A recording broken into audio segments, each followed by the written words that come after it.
안녕하십니까. 소비자 환불TV입니다. 오늘의 주제는 소비자 환불이 왜 중요한가입니다. 소비자 환불 이행 수준은 정치, 경제, 사회, 문화 수준을 평가하는 중요한 척도가 되기 때문입니다. 즉 소비자 환불이 잘 되는 나라가 소비자 선진국이라고 할 수 있기 때문입니다. 환불을 영어로 차지백이라고 부르는데 비자 카드가 회원 보호를 위한 차지백 정책을 통해서 소비자의 호평을 받기도 했죠. 한국은 아직 소비자 환불이 어려운 나라에 속합니다.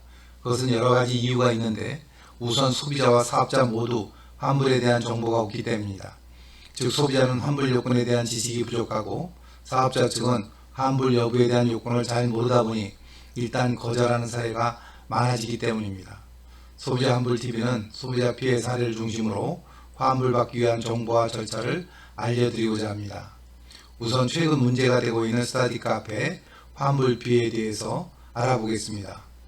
소비자원 보도자료를 읽어보면 최근 독서실을 대체하는 스터디 카페가 대중화되면서 관련 소비자 피해가 매년 증가하고 있습니다. 스터디 카페는 대부분 무인으로 운영하기 때문에 소비자가 키오스크를 통해 이용권을 구입하는데 이 과정에서 환불 규정 등 이용 약관에 대한 안내가 미흡한 것으로 나타났습니다.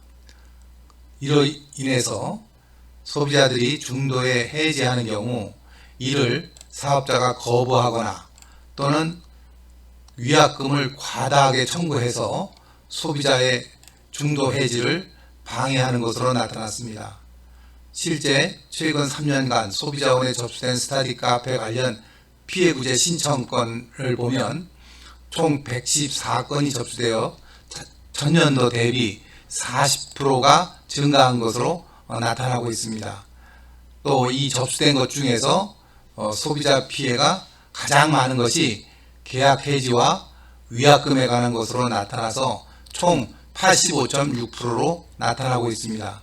따라서 스터디 카페와 관련해서 환불이 안 되는 경우, 특히 계약 해지를 거부하거나 또는 위약금을 과다하게 요구하는 경우에는 소비자원에 피해 구제 신청을 통해 구제를 받으시는 것이 중요합니다. 소비자 피해 구제를 통해서 발견된 부당한 이용 약관 조항은 개선이 될 수 있을 뿐만 아니라 스터디 카페의 발전을 위한 건전한 약관 이용 문화가 정착될 수 있기 때문입니다. 이러한 피해가 계속 다발할 경우에 정부에서는 표준 약관을 통해서 이러한 분쟁을 예방하는 그런 정책도 시행할 예정입니다. 오늘은 여기까지 말씀드리겠습니다. 다음에 또 찾아뵙도록 하겠습니다. 감사합니다.